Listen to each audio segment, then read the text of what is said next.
Don't do what I did in this video, and I guarantee that your homemade cronuts will turn out better than mine. Let me explain. So in this video, I make a bunch of mistakes, and I tell you why you shouldn't do them to make better cronuts.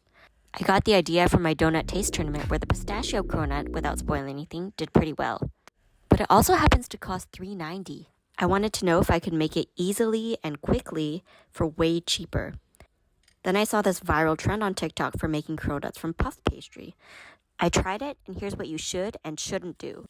Start by taking oat milk and white chocolate and making a ganache. 1/4 cup of oat milk, heat it to steaming, and add in your chopped chocolate.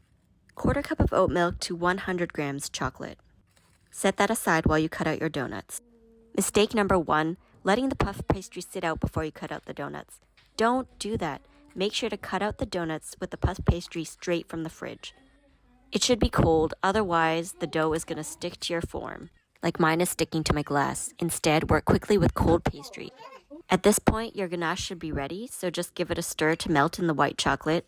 You should have half this amount. I made way too much. Returning to the puff pastry. So each cronut has 3 layers. So what I'm trying to do here is to make a cronut with a filled middle, so I cut a hole out of the middle layer of each donut. And I tried filling the hole with white chocolate ganache, but what happened was it just seeped out in the oven and kind of burned. So mistake number 2, don't do this. If you want to fill donut, try filling it after baking, so cut it open and then fill the hole in the middle. Or just skip the filling idea altogether and just layer 3 layers of dough. I wanted to make a pink glaze using red beet powder, so I bloomed the powder in hot water. Mistake number 3, don't do that because the hot water thins out the glaze too much. Instead, just mix in the red beet powder with your white chocolate ganache. Or you could just use a couple drops of food coloring.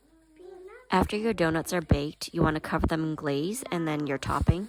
Mistake number 4, don't glaze and top your donuts when they're hot, because the glaze will melt and not set thick enough for the toppings to stick. Instead, when your donuts are baked, wait for them to cool a little bit, and then you want to dip them in the glaze and then your topping, and your topping should stick. See how mine isn't really sticking well? Yours should stick better. I used crushed pistachio, toasted coconut, and sprinkles. You could use whatever you want. Chopped chocolate, other toasted nuts, other sprinkles. The sky's the limit here. Are these as good as a cronut that you can buy? Honestly, no. But it's so low effort, and it really scratches the itch when you want something fatty and sweet. The dough is so low effort, and you can really have fun with the toppings and with the glaze. And it's a really fun activity with kids. I did it with my daughter.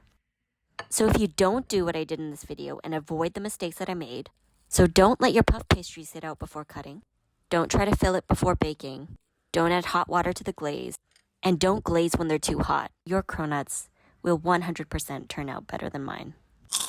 Show me what you make, and follow along on my journey to make better cronuts cheaper than Dunkin' Donuts.